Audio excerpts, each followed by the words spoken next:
প্রায় ২৫ বছর পর চরখানপুরে হাট লেগেছে। আর এই হাট বসানোর জন্য যাদের আপ্রাণ প্রচেষ্টা ছিল, আজ তাদের মুখে শুনব হাট বসানোর সেই গল্প।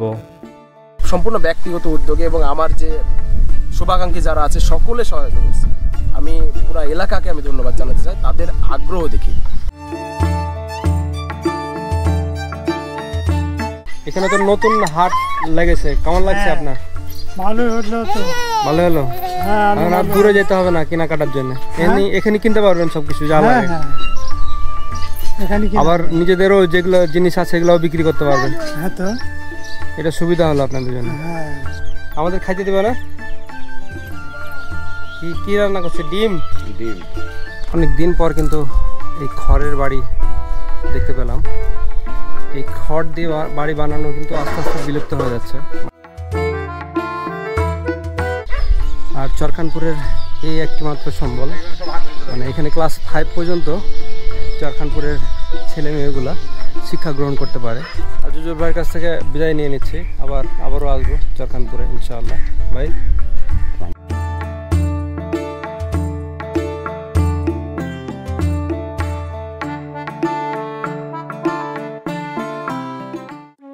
চরখানপুর রাজশাহী বিভাগের ভারত সীমান্তবর্তী একটি দুর্গম এলাকা। সেখানে বসবাস করেন কয়েক হাজার মানুষ। চরখানপুর পদ্মা নদীর ওপারে হওয়ায় এলাকার মানুষের দৈনন্দিন জীবনযাপন ভীষণ কষ্টের। বিশেষ কোনো কিছুর প্রয়োজন হলে 3 কিলোমিটার পথ পাড়ি দিয়ে পদ্মা নদী পার হয়ে ছুটে যেতে হয় রাজশাহী শহরে।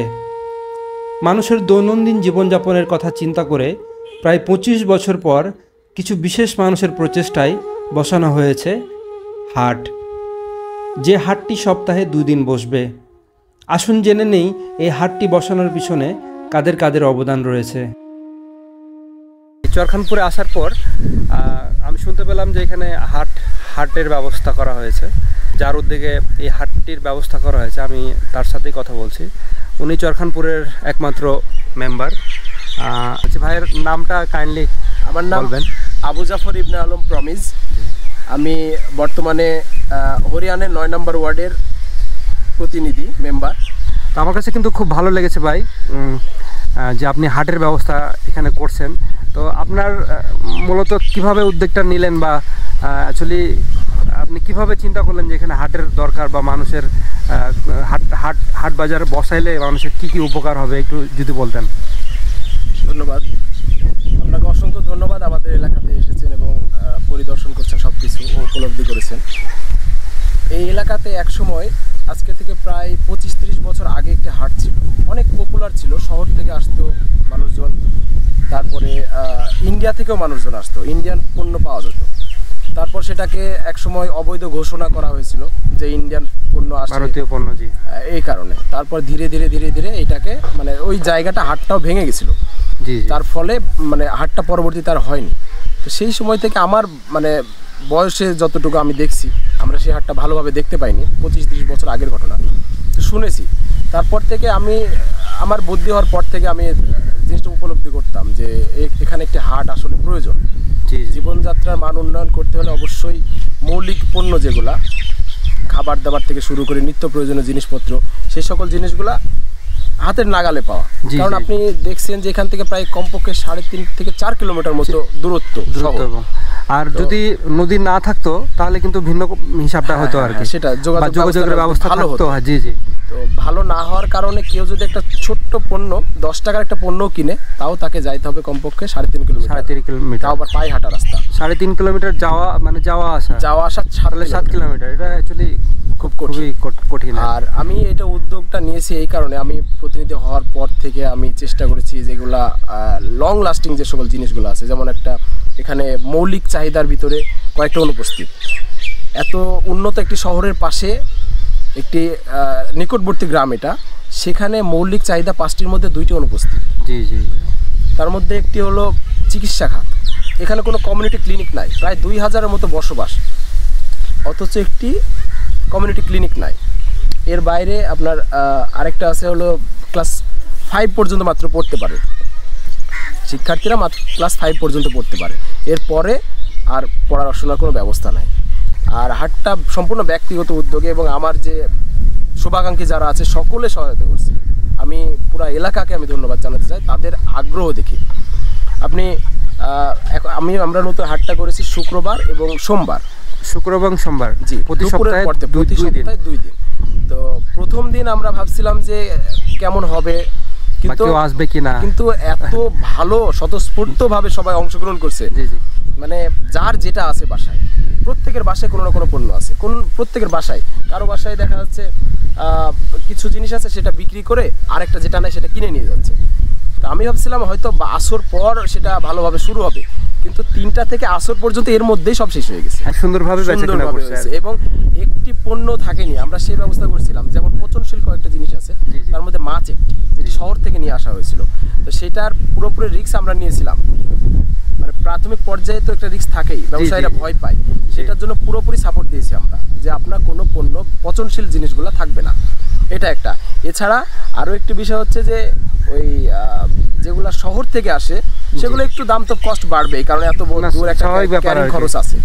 আর আমাদের এলাকার যে সকল জিনিসগুলো আমরা আশা করছি সেগুলো শহরের থেকে অনেক কম দামে দিতে পারবো, কারণ সে এটা যদি শহরে বিক্রি করতেও যায় তো তার ক্যারিং কস্ট আছে, খরচ আছে, সেই খরচটা তার লাগলো না। পাশাপাশি এলাকাতেই সে সারাদিন কাজ করার পর বিকেল বেলা হাটের উপর নিয়ে বসতে পারবে। সেটা মানে জিনিসটা এক্সচেঞ্জ হয়ে যাচ্ছে, এক্সচেঞ্জের মতো হয়ে যাচ্ছে। আমার যেটা দরকার আমি নিচ্ছি, আবার আমার যেটা দরকার নাই সেটা আমি দিচ্ছি, সেটা দিচ্ছি। এটা অতিরিক্ত আছে, এক্সচেঞ্জ হলেই তো তখন টাকা লেনদেনের ব্যবস্থা হবে, এবং যদি নিত্যদিনের জীবনযাত্রা মানটা বৃদ্ধি পাচ্ছে। তো এটা খুবই একটা ভালো উদ্যোগ, চমৎকার উদ্যোগ। তো আপনাকে অসংখ্য ধন্যবাদ যে অ্যাকচুয়ালি এই চরখানপুরের মতন জায়গাতে আপনি এই উদ্যোগটা শুরু করেছেন। আর আপনার কথা মতো আমি জানতে পারলাম যে যেহেতু হাটটা অনেক দিন থেকে ছিল না, বন্ধ হয়ে গেছিলো, তো পুনরায় যে আপনার চালু করতে পেরেছেন এবং এটা খুব সুন্দরভাবে চালু হয়েছে, সকল মানুষ বেচাকেনা করতে পেরেছে, এটা আলহামদুলিল্লাহ আর কি। আজিজুল ভাই, নতুন যে হাট লেগেছে, কিছু কিনছিলেন?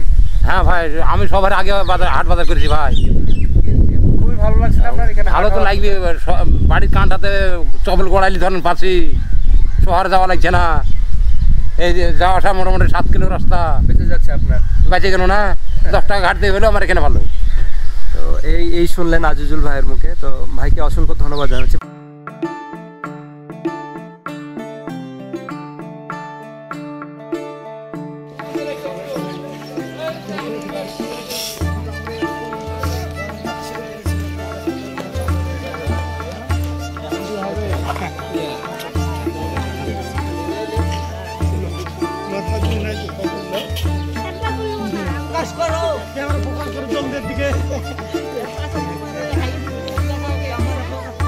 কথা বলেন একটু।